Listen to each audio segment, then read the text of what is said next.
It's my privilege this morning to introduce our guest speaker, Annemarie Hagan. Annemarie is an award-winning curator and museum professional with over 35 years experience. From 1998 to 2014, she was manager of the Museums of Mississauga, shepherding the growth of the museums, including the restoration of Benares Historic House. I hope I said that correctly. The Port Credit Log Cabin and the Leslie Log House. A lifelong history nerd, Annemarie has a BA in History and Women's Studies from the University of Toronto and an MA in Public History from the University of Waterloo. Annemarie now enjoys a quiet life in the historic town of Fergus, Ontario. Please join me in welcoming our guest speaker. I'll just do the screen share thing. Yep. My daughter lives in Fergus. Oh, I love Fergus.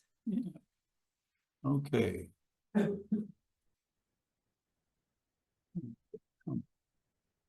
on.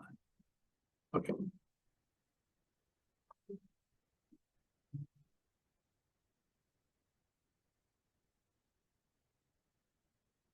Those controls don't work. This works. Okay. You should be good to go. Okay.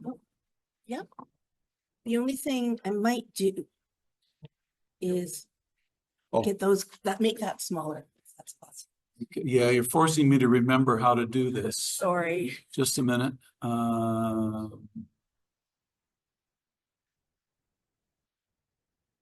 How's that? That's perfect. I won't remember how to do that next month. That's okay. I won't be here to remind you that you used to know how to do that. Good morning, everybody, and thank you so much for having me here and for coming out today. You've already started the day with a really interesting talk about exploring one's family history, which is something that can take us to interesting places, can't it? So today I'm going to be talking to you about the life of a remarkable and sometimes controversial woman, Hazel McCallion.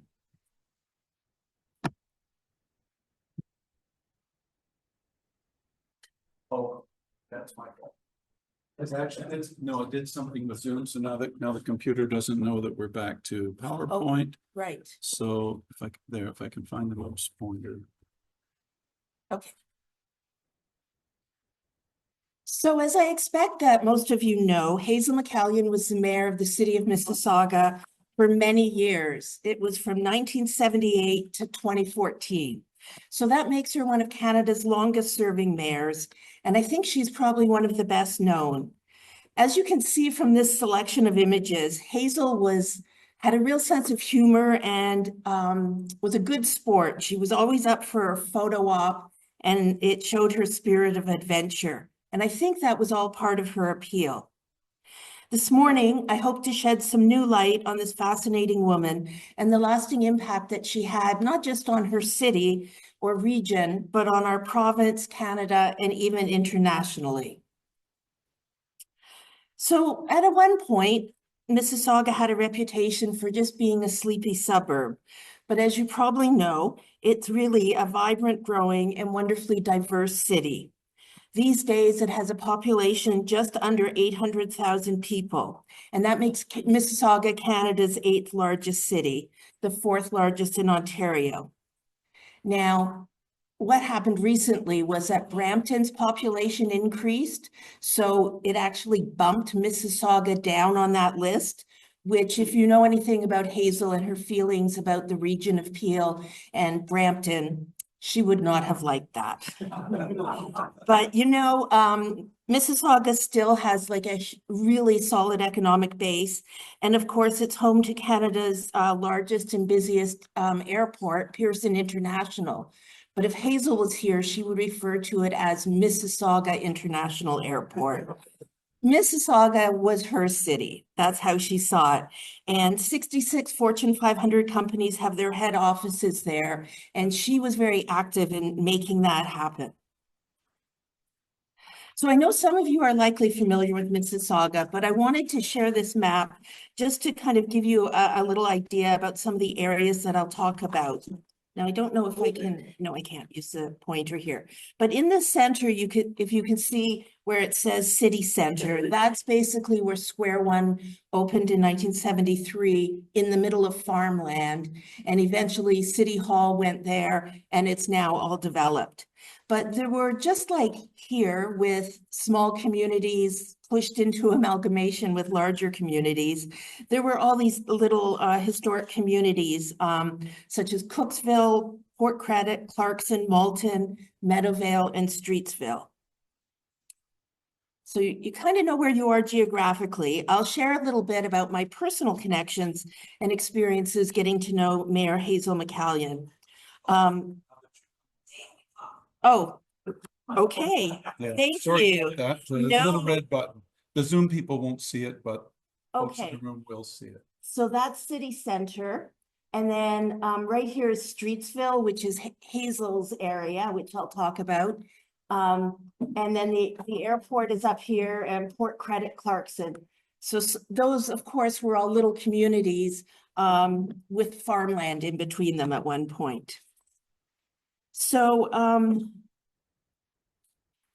I worked for the city of Mississauga at the Museums of Mississauga for 20 years, from 1994 to 2014, and was the manager of museums starting in 98. Back then, of course, I always called her Mayor McCallion or Madam Mayor, but today you'll find me just calling her Hazel sometimes, because that's really how she sort of presented herself and came across, though I wouldn't have done that to her face. But one of the things that really stands out for me that I really saw working with her was how much value she put on the community volunteers. If your venture, as in I was working at the museums, had community volunteers willing to devote their time to it, that really raised things in her view. And often, if we were trying to look at, a new direction or doing something new, if the volunteer members of the Friends of the Museums just had a chat with Hazel, that would work much better than if, as a city staff person, I presented that idea. And the volunteers got that. So we worked together very well on it.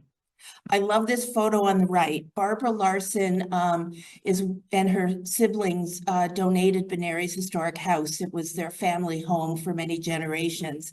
And whenever Hazel was there for an event, Barbara would make sure she got a photo with her, because Barbara's a year older than Hazel. And she always said, I look so much better than her. So, we think of Hazel connected to sports, but I actually found she really was interested in the history. And, again, a lot of it was because of the volunteers. And then Benary's Historic House opened in 1995. And in 1999, we were approached by the Disney company to rent the site for 6 weeks to film their remake of The Miracle Worker. And Hazel came down to see this in action, and I gave her a tour around. And basically what she said was, I guess since Disney thinks this place is so great and came all this way for this, that it was a good thing that we decided to save this house. And when the volunteers of the Friends of the Museums worked with corporate sponsors to raise funds to save a little log cabin that was in Port Credit from demolition, Hazel showed up in great support for that. At the groundbreaking with the horses, that's me in my historic dress many years ago. And then also the day the log cabin opened, which was a very cold day, and we had the event in a tent. Hazel had her fleece. She was well dressed for that. But she just loved this project because it was corporations, community, and city.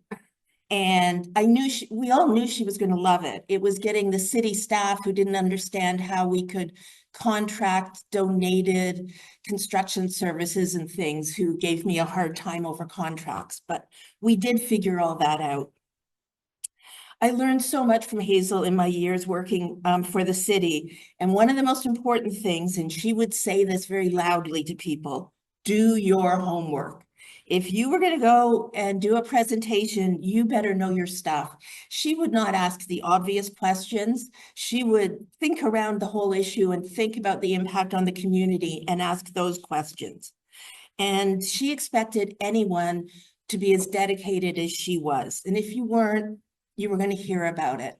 I never had that happen to me, but I did witness it, and it was a little rough. It was a little rough. Everyone knew of that reputation. But she had this vision of what Mississauga could become. And when she was first elected mayor of Mississauga in 1978, you know, Mississauga was just this semi-rural bedroom community, not widely known, and nobody had heard about her. But all of that changed on a cold November night in 1979. I imagine that most of you have heard about, and some of you might have even lived in the area then and experienced it, the explosive CP train derailment that happened just before midnight on Saturday, November 10th, 1979. The train was carrying hazardous chemicals, and the most concerning one was liquid chlorine. It can be fatal. What had happened was an overheated hot box on the train caused an axle and a bearing to fall off, and the train derailed at Mavis Road north of Dundas Street, which is an industrial area. The fireball and explosion could be felt and seen for miles around. It was an urgent and life-threatening situation, and of course, there were concerns about that liquid chlorine leaking and the potential for it to kill people. So decisive action was needed, and this woman who'd been mayor of Mississauga for less than a year showed everyone she had what it took. It was really quickly recognized that a mass evacuation was required, but one of the challenges was the wind kept changing. So the evacuation boundaries kept changing, but they included nursing homes, the hospital. You know, these were difficult evacuations, but they took place. Eventually, over 250,000 people had to leave their homes, and it was the largest peacetime evacuation until Hurricane Katrina in 2005. Now, I know that you know that's not how the QEW usually looks through Mississauga, but when they shut it down, it was a ghost town. And media came from all around the world to watch what was going to happen here. Hazel was even on the CBS Evening News, interviewed by Walter Cronkite. The problem was, when he was introducing her, he really struggled to figure out how to say Mississauga. So you don't expect Cronkite to kind of mess up like that. But Hazel was doing these media interviews, but she also took charge. She worked very closely with the local fire and police chiefs, the OPP, and the province appointed Attorney General Roy McMurtry to be sort of the liaison representing the provincial government. The Red Cross, the Sally Ann, and many other volunteers and organizations helped out. And one of the astonishing things about this disaster is that there were no fatalities. It was truly a Mississauga miracle, because if the derailment had happened 2 miles earlier or 2 miles later, it would have been in a residential area. Instead, there were just a few minor injuries, but one of those included Hazel McCallion. On an early visit to the disaster site, she sprained her ankle badly. So you can see in these photos that she was on crutches, but they did not slow her down. And I think that's probably the theme of Hazel's life. She really didn't let things slow her down. She found a way to keep going. Ultimately, the lessons learned from the Mississauga derailment led to improvements in disaster planning and rail safety around the world. It's still studied as an example of how things can all go right when people work together. Her leadership and successful management of the disaster put both Hazel McCallion and Mississauga on the world map. And part of it was she just was very straightforward. She stated what was going on, what they knew, what they didn't know. She didn't sugarcoat things. And I think that's true of her approach in any situation. And she was really commended for her leadership. But how is it that someone who was sort of new in this position was so capable of rising to this unexpected challenge? And I think if we go back to her early roots, we understand that Hazel McCallion was a practical, hardworking, and determined person from the very beginning. I love this photo of her. She just looks like a sturdy little kid. And she was the youngest of 5 children born to Herbert and Amanda Maud Journeau in the small town of Port Daniel on the Gaspé Peninsula in the province of Quebec. It was an Anglophone town. Hazel recalled later when she was talking about her childhood that she'd had 2 toys, a doll and a plush bunny. And her family was very fortunate because despite the Depression of the 1930s, they never went hungry. Though after a talk recently, someone who had got to know Hazel over the years shared with me that Hazel had told them that her very favorite thing to eat was an onion sandwich, which is interesting. Perhaps that goes back to those early days. Her mom, Amanda, was the first formally trained nurse in their community, and she also played the organ at the local Anglican church. Hazel's father, Herbert, ran a fish processing plant, a general store, and a farm. And when Hazel was just 5 years old, her older brother, Lockhart, gave her a very important gift for something that impacted the rest of her life, and it was a pair of hockey skates. So I will return to hockey, I promise. Hazel had a busy and active childhood, and of course the expectation was that all of the kids would work hard to help out the family wherever needed. So by the time she was 12 years old, Hazel was doing the financial books for all of her dad's businesses. Surprisingly, Hazel's not the only mayor amongst her siblings. Brother Lockhart was the mayor of Port Daniel West for many years, and Hazel credits him for teaching her the importance of listening to and fighting for your constituents. So going back to Hazel's youth, she was, pursuing her education, but on the Gaspé Peninsula, if she wanted to go to high school, she was going to have to leave. So when she was 16, she left the Gaspé and moved to Montreal to finish high school. Both of her older sisters were already living there, so they could help her with her expenses. But Hazel knew that her dream of going to university was not a realistic one. So she made a very practical decision and chose to attend secretarial school. That training helped Hazel to build a solid career working for an engineering firm called Kellogg Canada Limited. So they're not the cereal company, they're engineers. She started with them in the Montreal office in 1941 in the midst of World War II. And decades later, when she was mayor of Mississauga, she always credited her time working at Kellogg for the fact that she was very proficient in reading architectural drawings and plans. And that is very true. When we were building the visitor center for Benary's Historic House and meeting with her and the architects who were from Toronto, they were great, but they were from Toronto. And I warned them, she's going to zoom in on this, this, and this, because she'll see that as impacting neighbors in a negative way. And they're going, she's not even going to know what that represents on the plan. And of course, we went into the meeting. She looked at the plan and zoomed right in on those points and made sure that changes happened. So she did know her stuff. So it's while Hazel's in Montreal that she actually became one of Canada's first professional women's hockey players. She had, of course, learned how to play hockey with her brothers and sisters on a local pond. And then when she was a teenager, she was a really star player with the Gaspé Coast Women's League of Hockey.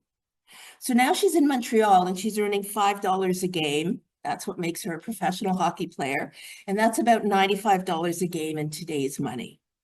She played 2 seasons with the Kickies women's team, which was sponsored by a local soda company and was described as a fast skater and a hard shot.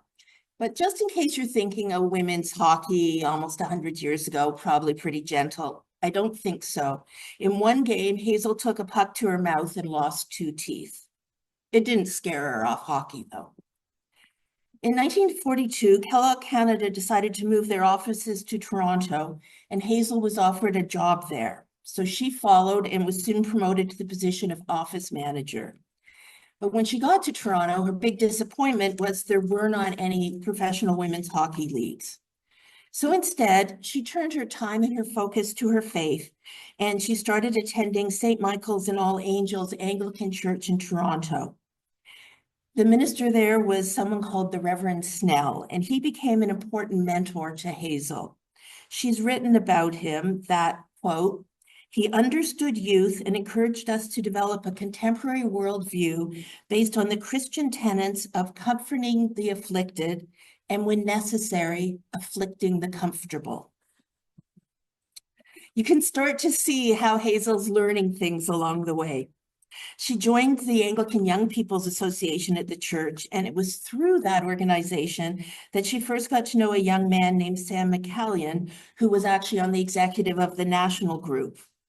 Now, when I read that, I just laughed out loud because that's exactly how my parents, Young People's Association group, 10 years earlier. So it made me wonder, it'd be an interesting research project, how many marriages and families come out of young people's associations at churches.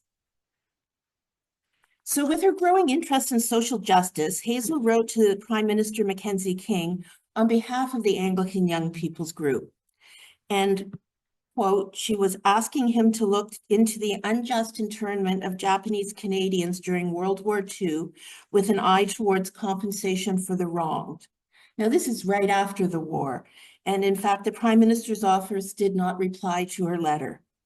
It was in the 1980s that the Canadian government apologized for its treatment of Japanese Canadians.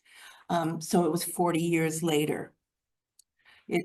It's sort of interesting to look at things like that in the context of some of the things that are happening in current affairs today, right now, south of the border.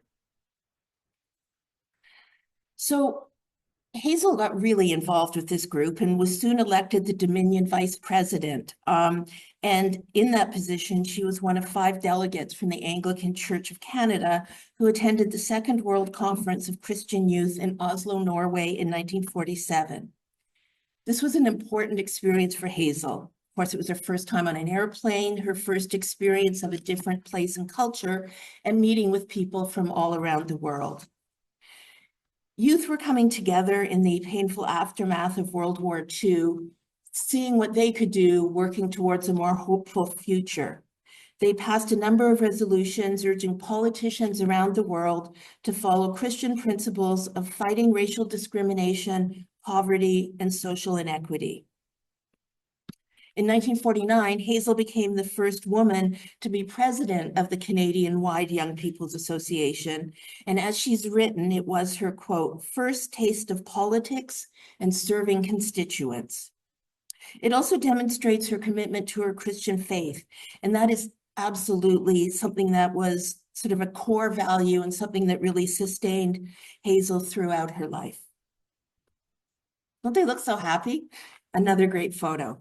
Sam and Hazel were married in September 1951 at St. Michael and All Angels, and Sam's parents gave them a generous wedding gift of $1,000. Again, in today's money, that would be about $12,000.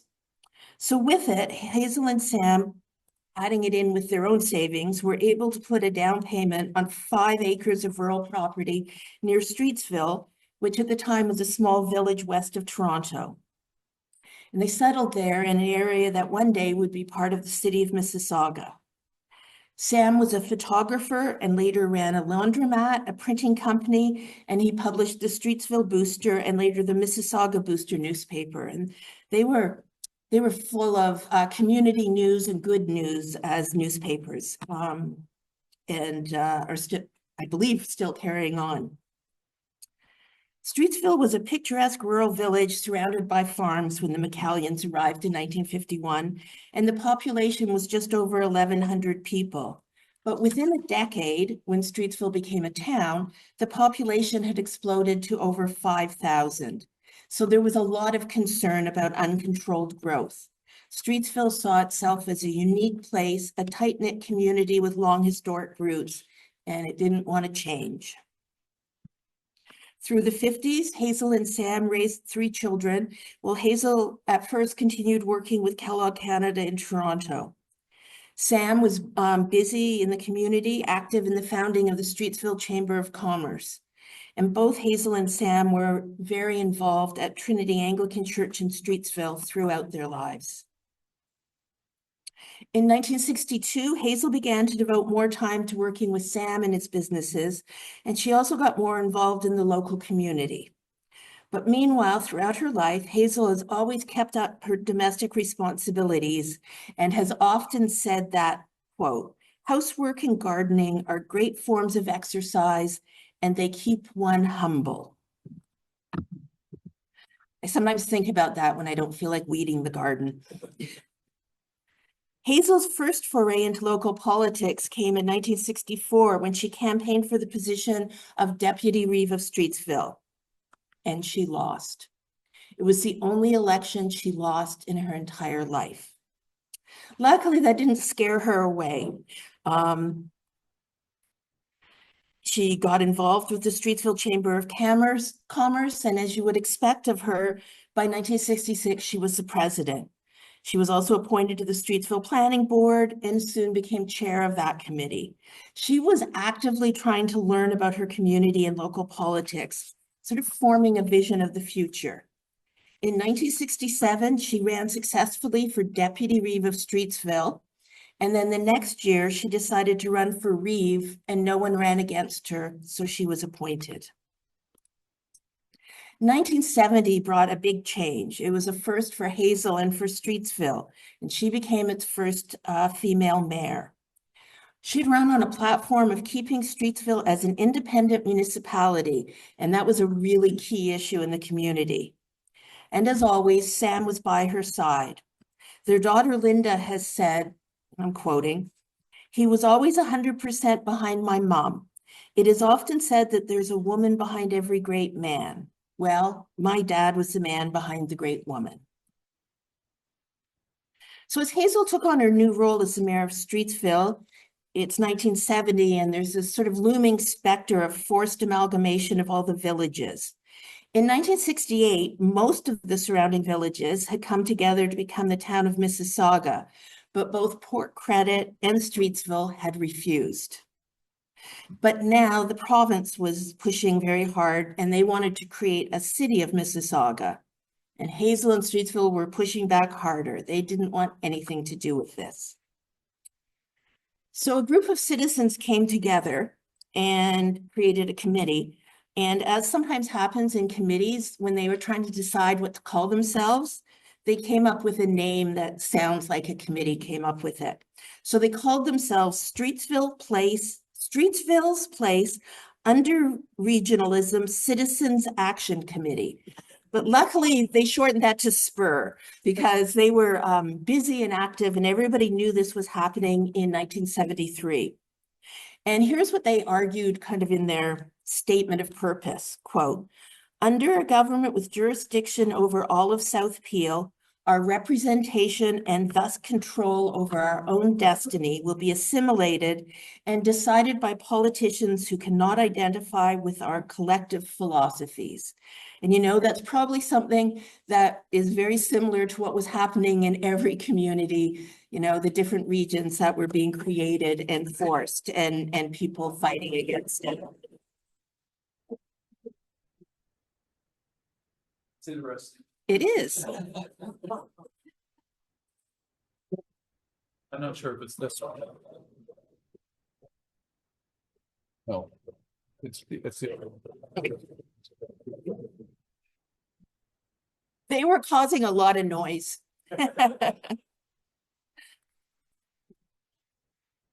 So the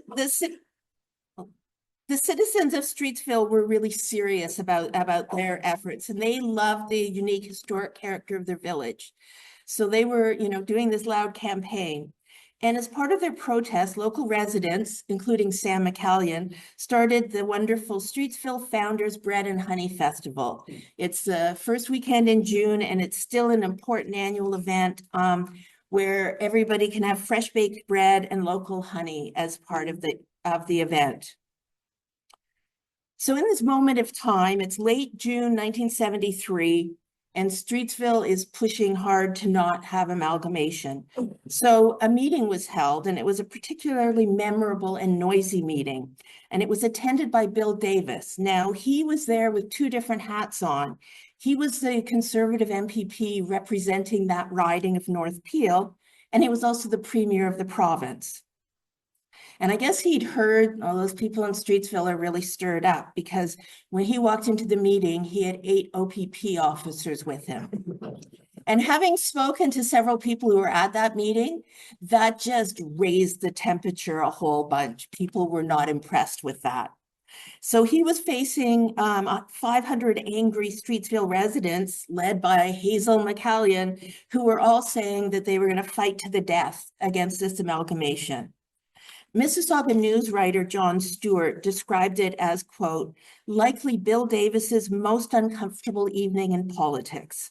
And, you know, that's saying a lot given he was the premier of the province for 14 years, but it was this little village that gave him the roughest time. However, it didn't work. Davis didn't budge, and on January 1st, 1974, so 51 years ago, the city of Mississauga came into being, and all of those little towns were amalgamated underneath that. And at the same time, the county of Peel became the region of Peel. Streetsville and Hazel had lost their fight to keep Streetsville as a separate town. So now what's Hazel going to do? You know, she sort of put so much into that. Well, she's Hazel, so of course she just kept going. There was now a new position of City of Mississauga councillor representing Streetsville, so she ran for that and won very easily. And here she is at the very first meeting of the new City of Mississauga's council, smiling from the front row, just a few seats away from Premier Bill Davis. And beside him is the first mayor of Mississauga. Anybody know the name of the first mayor of Mississauga? Oh, you've got the first name of the second mayor, Frank Dale. Even in Mississauga, often nobody has ever heard of Dr. Martin Dobkin. He was a 32-year-old family doctor with no previous experience in politics, but he and a number of other people had really been unhappy with sort of what was going on and were concerned about if the local government was going to end up being sort of too pro-planning. So he and some other councillors ran on a reform platform that was anti-development and really pro-planning, pro the government saying how this land will get used. So he was swept into office, and one of the other reformers who had these same views was Hazel McCallion. And that's interesting when you consider some of the later history. There's no doubt that the forced amalgamation caused a great deal of chaos and uncertainty. But by the end of Dobkin's first term in office, there was an official plan for development in place. Some important green spaces and historic buildings had been preserved, libraries built, and good planning for Mississauga Transit's expansion. By the time of the next election in 1976, nobody wanted to run against Hazel for that position of councillor representing Streetsville, so she was acclaimed. And the reform mayor Dobkin lost his seat to Ron Searle. Frank Dale is what you said. Frank Dale was involved later. He's just a bit later. I got Frank Dale and Ron Searle mixed up there. Apologies. Now, Ron Searle had been on the Mississauga Town Council for 14 years, but he was seen as being a pro-development old guard. So it was a really contentious time at council.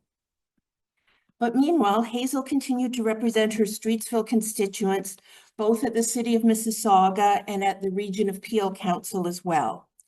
With the 1978 election coming up, she decided to throw her hat in the ring to campaign for the position of mayor of Mississauga. So 5 years earlier, she was like, I'm going to fight to the death to protect the village of Streetsville from the evil city of Mississauga. And 5 years later, it's like, I want to run the city of Mississauga. She certainly knew how to pivot and adapt to changing circumstances. So the rest is now history. Hazel won the 1978 mayoral election quite easily and stayed in office through 12 elections, which included being acclaimed twice. And rarely were there serious contenders. There's one that I'll speak to about, but like I remember one year when kind of the best known person running against her was someone who was a Rod Stewart impersonator. Like she really, would get often over 90% of the votes. And many people forgot about those first two mayors. And in her 36 years in office, Mississauga tripled in size, and her identity and that of the city became intrinsically intertwined in many different ways. Oops, need to bounce back. The media has always loved Hazel. Of course, there were so few women in politics in those early years, but back in the 70s or today, no journalist is going to ask a man in politics how they balance their domestic life and their career. But Hazel never took offense at such things. She took them in stride, and here she is good-naturedly providing her recipe for goulash to the Toronto Star. And that was very much part of her every woman appeal. She was down to earth and practical, and I think sometimes that meant people underestimated her at their own expense. She was always approachable. Hazel was out and about at various community events, particularly if it had a youth focus or was held by one of the many different cultural communities in Mississauga. And she always did her own grocery shopping. She would pick different parts of the city, different stores, different times of day to get the best cross-section of Mississauga residents who would see her. That was part of it. But also she could talk to them, find out, what are you worried about these days? What concerns you? She never paid attention to political polls, but relied on her own intimate knowledge of the lives of her constituents. Meanwhile, as the mayor of Mississauga, Hazel was much less that early reform candidate and a little bit more pro-development. She wanted good planning, but she also wanted to develop close relationships with developers to ensure that Mississauga could grow in the way she envisioned, and that the developers' levies would help to build the parks, libraries, and other infrastructure the growing city needed. So Hazel has been criticized and called pro-developer and the queen of sprawl. She hated that title, and here's how she responded to that. And I'm quoting from her. Call it sprawl if you like, or call it planned communities based on what families wanted. Affordable housing close to Toronto with 2-car garages, all the amenities, and terrific schools and nearby recreational facilities. Either way, there's more to that urban sprawl story than meets the eye. So she rejected that, but she actually embraced it when she was called Hurricane Hazel and even used that in the title of her memoir. And that's why I feel comfortable using it in the title of my presentation. So back in 1982, Hazel faced the first of 2 serious political scandals that would have taken anybody else out, but didn't take her out. So as the official plan for Mississauga was being reviewed, City Council made a decision and voted to release a large parcel of land that was near Streetsville for what they called secondary planning. So in other words, that land was being targeted for development, which meant it would increase in value. So this was thoroughly discussed at council and then voted on, and Hazel participated in all of this, including the vote, and she neglected to mention that she actually owned 5 acres of land in this newly opened up parcel. So of course that was considered to be a violation of the Municipal Conflict of Interest Act because she could develop or benefit financially. Judicial hearings were held in the spring of 1982, and that summer a ruling came down. It's an interesting ruling. The judge made it clear that Hazel had violated the Municipal Conflict of Interest four separate times. However, the judge ruled that it was, and I'll quote from the judge, a bona fide error in judgment. So Hazel claimed that she'd been vindicated, but the local press definitely was not happy and really hounded her for it. So Ron Searle, watching this, figure, oh, I can get back in there and nobody's going to vote for her now. So he entered the mayor's race in the fall of 1982. But Hazel got 71% of the votes. And she, in fact, emerged stronger than ever. It is interesting to note that the provincial government, having seen this play out this way, did strengthen the wording in the Conflict of Interest Act to prevent anybody else from claiming that they just made an error in judgment. So meanwhile, mayor and council are busy looking into the future planning, and they want to create a vibrant downtown in the city center area because they knew they couldn't pick one of the pre-existing towns because all the other communities would be mad. Everybody already thought Hazel favored Streetsville. So they decided to go to the area near where Square One had opened. Excuse me, in the spring of 1982, they started an international architectural competition to build an innovative new civic center. They received almost 250 submissions from around the world and chose the design by Jones and Kirkland architects. And at that time, there were cows grazing where the civic center was to be built. The Duke and Duchess of York attended the official opening in July 1987. And Hazel has written that the Duke was befuddled by the architecture of the building, which has in fact been very controversial.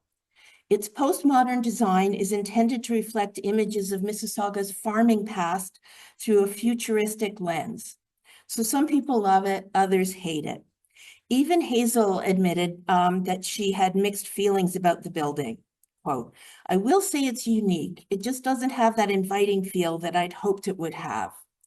But you know, that's a comment from the early days, but over the years since it was built in 1987, all of the space around it has become a really vibrant public space with event venue, plays beautiful fountains and skating, the farmers market. It's a real people place, and the central library is just across the road. And inside the Civic Center, the council chambers are beautiful. The 30-meter diameter dome ceiling depicts the constellations combined with images of the Ojibwe legend of the Great Bear and the Seven Hunters. As well, the names of the original historic villages, which it's a little hard to see, but around here, there's all the names of those original villages, of course, including Streetsville, and those are there to remind future councillors and mayor about the past and the importance of that. Meanwhile, Hazel might be a big city mayor, but she never forgot her love of hockey, and she dedicated a lot of her time and effort to improving the state of women's hockey in Canada and around the world. And she's very much an icon in the world of women's hockey. In 1987, Mississauga hosted the Ontario Hockey Association's very first Women's World Hockey Tournament. And of course, their championship trophy is named the Hazel McCallion World Cup. Beyond just hockey, she, as I used this phrase earlier, but it's just so true when you go looking for images of Hazel, she really is the queen of the photo op. And it really helped her growing reputation. When the media asked her to do something, as long as it promoted Mississauga, she was willing to do it. Picking up garbage, showing off her fish, whatever. And she was loved by the people of Mississauga and won election after election, as did many of the city's councillors. So council meetings became much less tumultuous than they'd been in the early years. In her memoir, Hazel notes that this is one of the few photographs of her entire family at an official event. It looks to be from the late 1980s or early 1990s, and Erica, the little girl there, is Hazel and Sam's only grandchild. And sadly, after a long illness, Hazel's husband, Sam, died of Alzheimer's disease in May 1998. And shortly after his death, he was awarded the Mississauga Citizen of the Year Award and remembered very fondly as a community builder. He had an identity and an involvement of his own next to Hazel. So although Hazel kept herself focused on work to get through the grief, which I'm not sure, you don't get through grief, you learn to live with grief. She missed him dearly. And as she has said, he was her best friend and best political advisor. He died in early May, and so it was just a few weeks later, it was time for the Streetsville Bread and Honey Festival.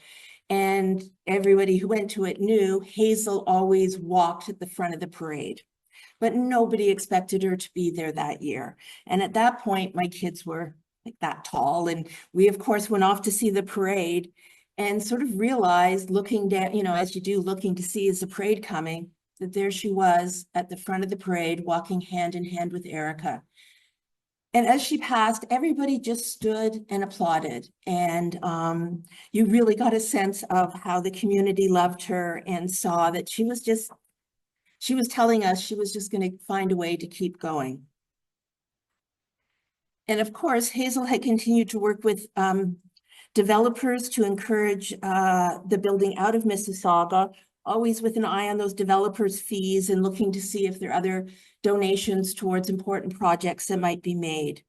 But that meant that property taxes could be kept low, which is what Hazel was famous for, and one of the reasons so many residents loved her.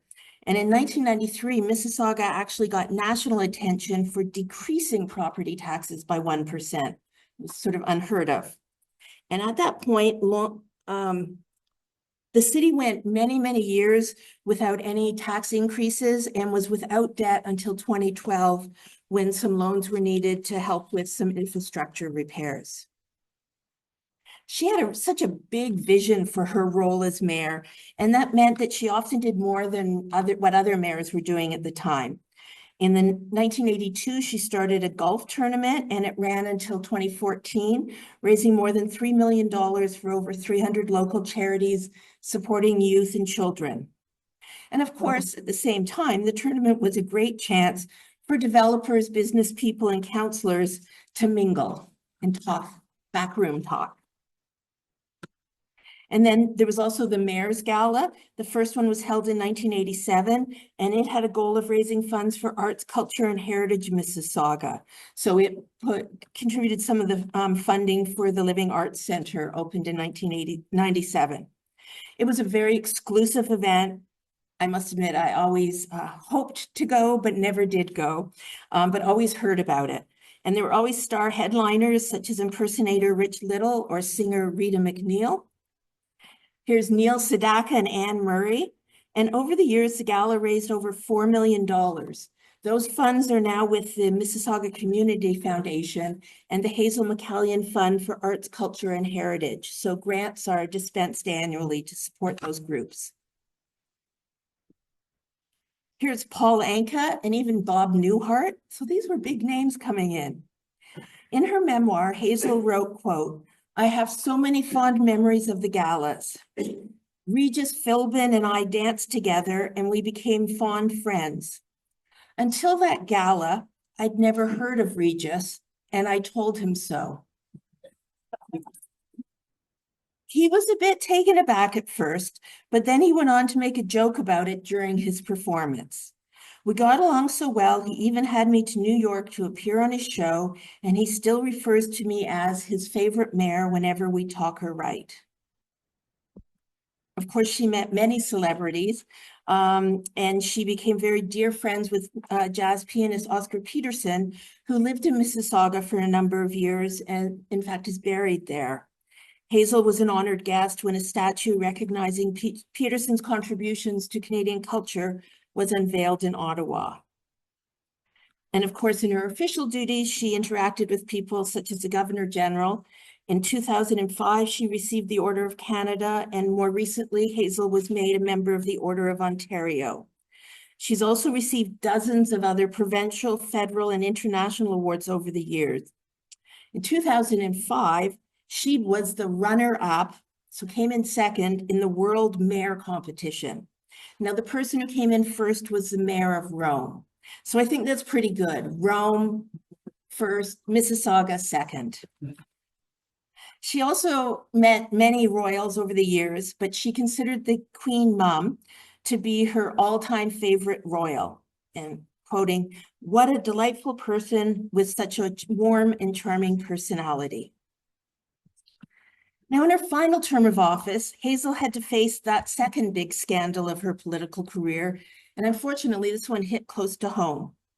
For years, Hazel and council had talked about wanting a major convention center in Mississauga City Centre.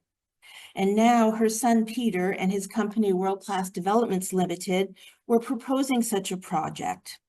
Now, Hazel had met with them a number of times, and the scuttlebutt in Mississauga was that that actually wasn't uncommon. She would have developers over and make them breakfast and talk to them about their projects. Now, I don't have I can't give you a footnote on that, but I sure have heard that story around a lot. But in this case, when it was her son's project and she'd met with them a number of times, the problem was she didn't disclose that when it came to council. So she was involved with the discussion and the voting and made no disclosure of her connection. So now there were two more inquiries into potential conflict of interest charges, one relating to the city of Mississauga, one the region of Peel. In his 2013 judgment, Judge Douglas Cunningham stated that the mayor had, quote, acted in a real and apparent conflict of interest in attending those meetings with her son's company while pushing hard at council for a real estate deal that could have put millions of dollars into her son's pockets. However, eventually any charges under the Conflict of Interest Act were dismissed. The fact that the World Class Development Project wasn't actually viable, they didn't have the capital to be able to move ahead, may have been something that helped spare Hazel. But meanwhile, Peter was facing his own troubles because he'd failed to file his income taxes for 9 years. Now, think about Hazel's your mom and you have to tell her that. I wouldn't want to do that. But in 2014, he pled guilty to 53 charges and was fined $15,000. And there's still no convention center in Mississauga. So Hazel's reputation did take a big hit with that scandal. But you know, she had decided that maybe it was already time to retire in 2014. She was 93. So Hazel endorsed former city councillor Bonnie Crombie for mayor, and Bonnie won the first of her 3 terms. As I'm sure you know, Bonnie has moved on to lead the provincial Liberal Party. So then there was a new election for mayor of Mississauga in June of 2024. Originally, 12 people registered to run, including Hazel's son, Peter, but he dropped out, as did a number of others. And in the end, former MP and city councillor Carolyn Parrish, who won the by-election and is now the mayor of Mississauga. So she's the 5th mayor. So back to Hazel. She's 93. She's retired. What's she going to do? Well, she just starts a whole new career. She became the chief elder officer for Rivera Inc. She became a special advisor to the University of Toronto at Mississauga, the chancellor of Sheridan College. She joined the board of the Greater Toronto Airport Authority, and she was still out and about in the community all the time. So one of the things that's always been a little hard to figure out about Hazel is where does she stand politically? Is she left-leaning, right-leaning, centrist? Who's she loyal to? Well, as Hazel herself has said, quote, I could never toe the party line. I'd wear out the carpet crossing the floor. So over the years, Hazel fought fiercely with and then befriended many Canadian politicians from across the political spectrum. After that initial battle with Bill Davis over Streetsville, the two of them became dear friends. And I had the opportunity to see them together at a number of events, and there was genuine friendship there. It was quite lovely.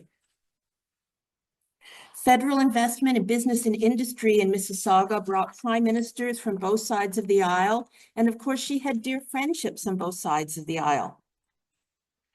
In 2015, Hazel vocally supported the federal Liberal Party, and she even did an ad for them. You may remember this. Conservative leader Stephen Harper had said that the Liberals were going to cut seniors' pensions, so they should be frightened to vote Liberal. In the ad, Hazel, and the ad is like a close-up on her face. Hazel says, the Liberals aren't going to do that.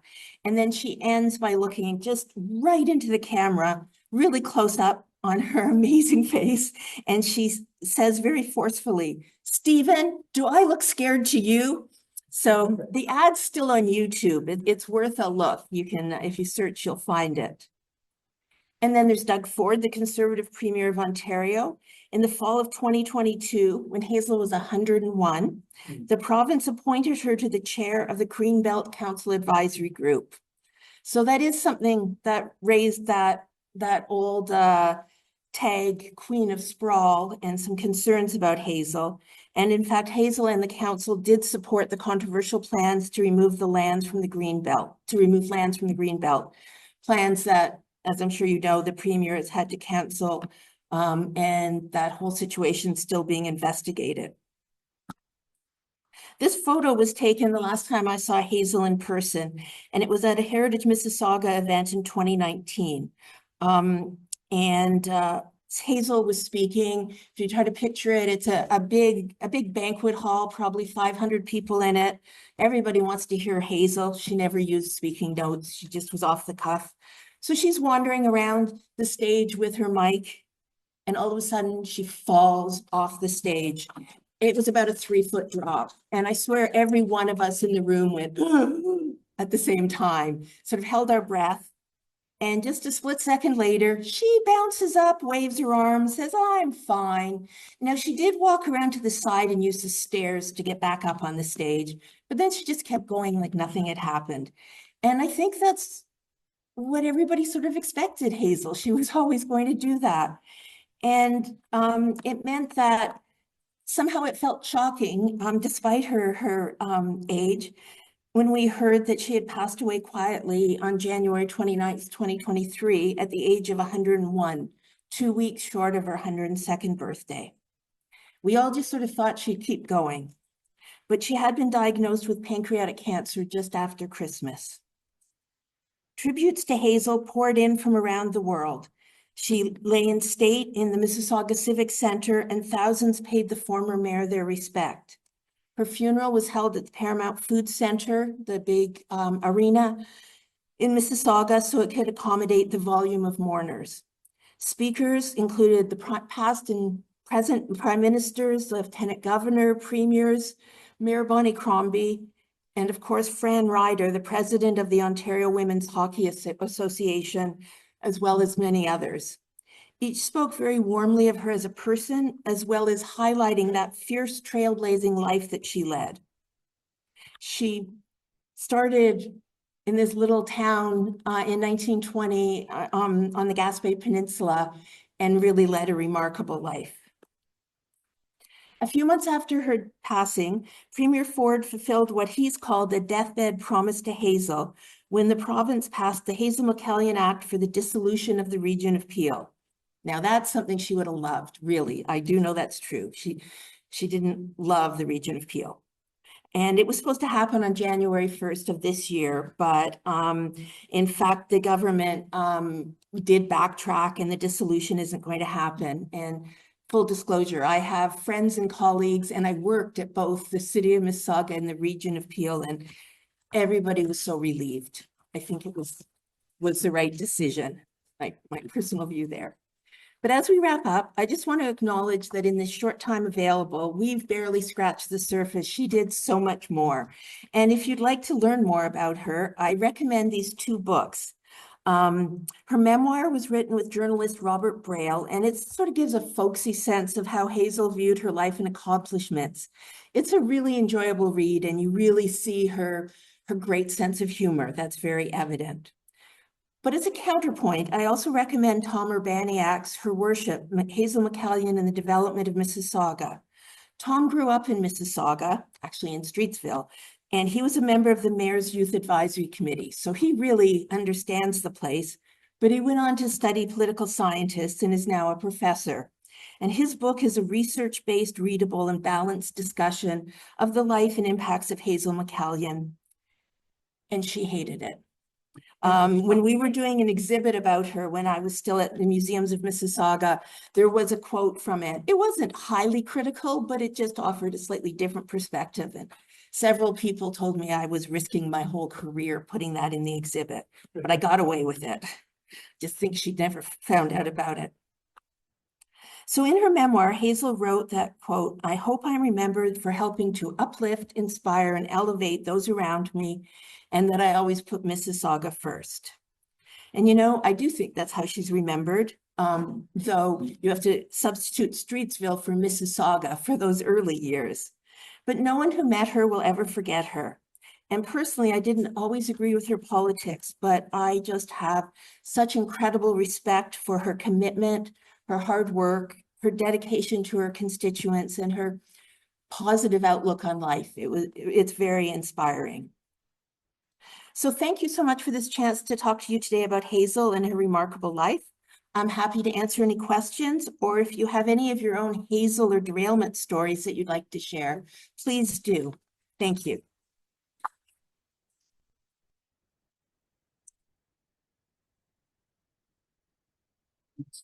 Share. Oh, okay. Oh, I can. It should be easy to do. Should be simple. It should be that simple. Okay.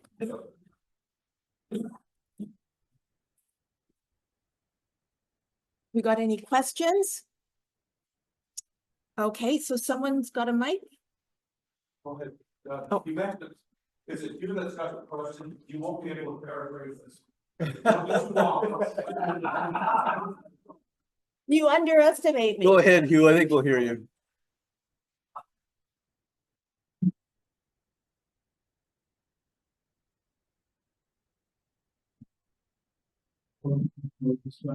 Or the geography and urban planning professors. Ah, okay. Thank you. Good morning. She was known as the Queen of Sprawl, and she became the Queen of Spark Growth. This was presumably related to the fact that you were running out of land in Mississauga, so something had to happen. The two-story Mississauga had to become high-rise. On a different note, why did she so hate the region of Peel? Did she think that Mississauga and Brampton next door could do the jobs of the region of Peel, therefore this level of government wasn't necessary? Yes, the idea that it would make more sense to respect Mississauga as a major urban center, as a city, that it could, you know, just be one level of government. So she felt there was waste. And there was also backroom politics related to that. But what was complicated at the region of Peel was it was Mississauga and Brampton. Mississauga started much larger, but as I mentioned, Brampton's caught up. But then also Caledon, which had representation on council, but not as much as Mississauga and Brampton did. But it's mainly agricultural farmland that one hopes gets protected from development. So I think it was those tensions and sometimes the feeling that Mississauga tax dollars were going north to Brampton and Caledon rather than staying in Mississauga. Sort of. If not, Sandy, you're on your way next month. Okay, well, thank you.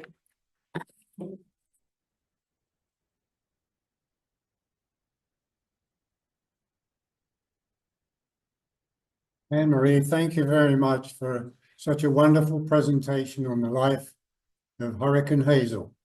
We do thank you for that, and it's been most informative. Thank you. And as a token of our appreciation, as a small going away gift, I hope you'll enjoy it. Thank you. Thank you. Before you go, I have a brief story of my own. Back in late 78, 76, I came down here to Niagara and I was in human resources and got shanghaied into health and safety for the St. Catharines Fort Erie chapter for a year. And then a year later, the chair of the chapter of Niagara. A year after that, I was elected to be president of the Metal Workers Industrial Accident Prevention Association. So I wound up having to go to the annual meeting at the Royal York Hotel in the Canadian Room in front of 900 people, and I had no idea about public speaking. When I got there, Frank Stronach was finishing up a presentation, so that didn't help my confidence particularly.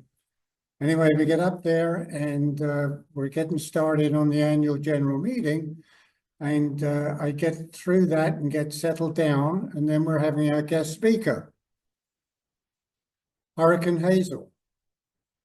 So this diminutive little woman comes in from the sides, and I'm introducing her, and she's looking like, at that time, Corazon Aquino, who was the then president of the Philippines, who always liked to dress in yellow. And here's Hurricane Hazel, completely dressed in yellow. It's a famous suit. She wore it a lot. Yeah. Anyway, we get through the introduction, and she's there to speak about the chlorine train derailment. And she started off, and she's got this huge crowd in front of her in this big, big room. And she started off with her icebreaker. She said, well, I had just been elected mayor of the city of Mississauga, and I'm sleeping in my bed, and I get a call from the town manager, the city manager, telling me about this disaster that had happened. And, you know, the things that I should start going through to get prepared to manage this. And she said, I'm in a complete and absolute panic. Then I thought for a moment, and I reached out and I lifted the telephone beside the bed, and I called God. And I explained what was going on, and she said, well, that broke the place up. Thank you, Annemarie. That's a lovely story. Thank you.